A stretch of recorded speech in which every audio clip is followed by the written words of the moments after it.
Hey friends, welcome back to another quick oil painting demonstration. I'm Ryan Herrin from Paintings by Night, and tonight I want to show you all a little something different. I'll be painting on, rather than panel or canvas, I've actually tried these papers. It's a linen heavyweight paper designed by Strathmore, and these papers they're really a very convenient alternative to canvas or boards. They're pre-gessoed to prevent any saturation of oils. And to be completely honest, when I first thought about painting with oils on paper, I was worried about bleed through and the varnish coming through to the other side. But to my surprise, I've put these papers to the test, and there's absolutely no bleed through whatsoever. And keep in mind, in a lot of my paintings, I paint with, I paint with my knives a lot, so I paint with very thick layers of oils in a lot of my paintings. So, like I said, to my surprise, there's no bleed through, and the linen texture is really amazing to paint on. I really enjoy painting on these papers. So what I've already done is I just laid in a basic regular blue sky. I think I used some cobalt blue and white, and added a little bit of gray to what's going to be the underside of the clouds. And right now I'm just adding some titanium white to the very tops of the clouds. And I'm just using a synthetic, like an angle brush, I think, right here to create some of these cloud shapes. And the gray color I put on first so I can kind of see where I want the highlight to be on these clouds. And I normally don't paint a lot of blue skies, but this was actually a painting taken, it's loosely based on a reference photo that I'd taken. I was on a walk with my dogs back in November 2020, and something about the photo just really stood out to me. I live in East Tennessee. It wasn't the typical, Smoky Mountain landscape that I normally do. It was in the neighborhood close to my house. There's like a really steep hill, and at the top of the hill there was like a clump of evergreen trees and shrubs of various colors. There was like some red bushes and some browns, and I just really liked, I think, the color more so than the composition. So I didn't copy the photo exactly, but like I said, it's very loosely based on that reference photo that I'd taken while walking my dogs, Scarlet and Sawyer. And again, I'm like I said, I used the brush to add some titanium white to the clouds, and I really didn't feel like it was bright enough. I wanted that to make the illusion that the sun was really shining through on some of these clouds. So here I'm using my knife to add some thicker color of titanium white, and that's going to give that illusion of the really bright areas where the sunlight was hitting, in the photograph that I'd taken. And whenever I paint clouds, I don't really so much even think about shape or form, because clouds are so free, and there's not really any symmetry to them whatsoever. So I just kind of let the knife and brush bounce around, and that gray color is going to show through, like I said, on the underside of the clouds, and it actually makes the bright areas of the clouds appear even brighter. And again, I'm just going back over it with thicker layers of oils, and don't be afraid to do that when using these papers, because Strathmore has designed these specifically for oils. So basically, it's the same as painting on a linen canvas. Only when you frame these, when you varnish and frame these, you have to put them on a rigid, you have to put a backing on it, like a rigid backing for support, so they don't bend or warp. And you can display them open-faced without the glass, because that varnish is going to allow them to last a lifetime and more. So here I'm just putting in some dark shapes of various shades of blue and yellow, and a little bit of burnt umber to kind of dirty up the color just a little bit. And again, like the clouds, at this point I'm not really so much worried about composition or form. I'm just pretty much putting in some dark colors, and that's going to serve as a background for the highlights and the red shrubs and the brown shrubs, and I think there's even some yellow in there at some point.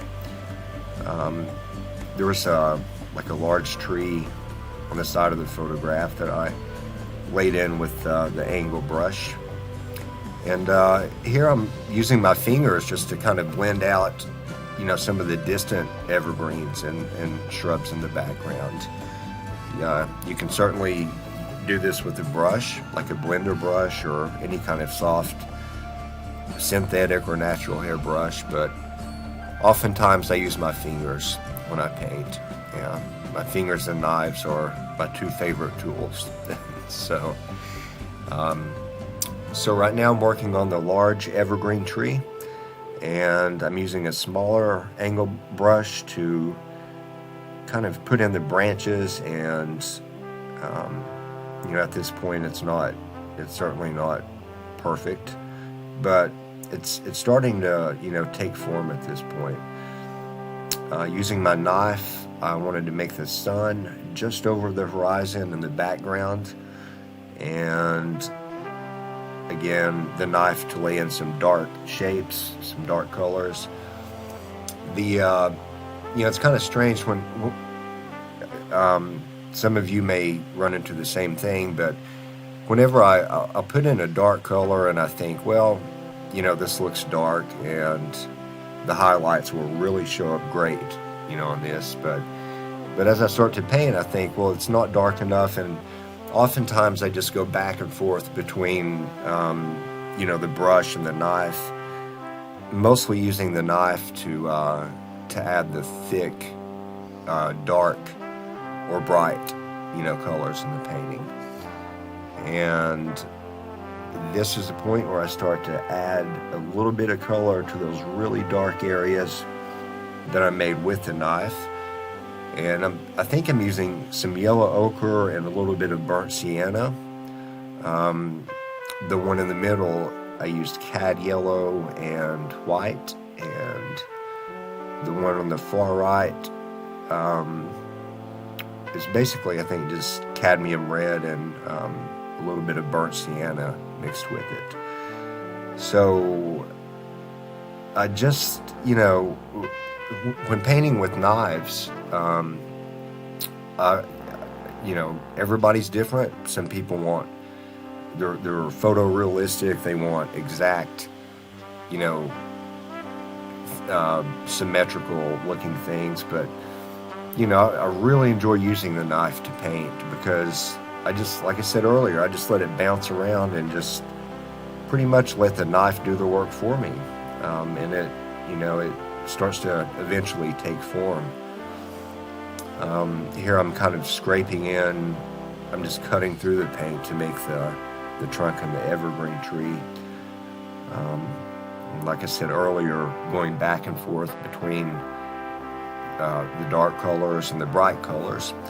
So I didn't feel the foreground was dark enough, so I just blocked in some more dark greens, burnt sienna or burnt umber rather, and ultramarine blue, and just kind of smudging that in a little bit.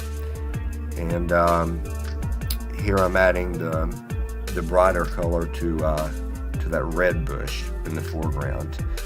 Added a little more cad yellow and white to it, just to indicate a few areas where the sunlight is hitting down on it. And a little more yellow, sort of like an orange color in this shrub here. And at the very top, that's where I'm adding a little more titanium light to indicate that sunlight hitting down on it. There's some reds in the foreground, and like I said, this was typically not the kind of landscape that I would normally paint, but something about it just really stood out.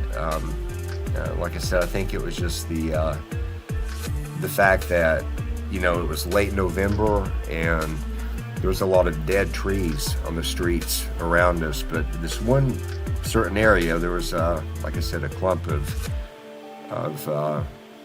you know, really beautiful colors, even in late November.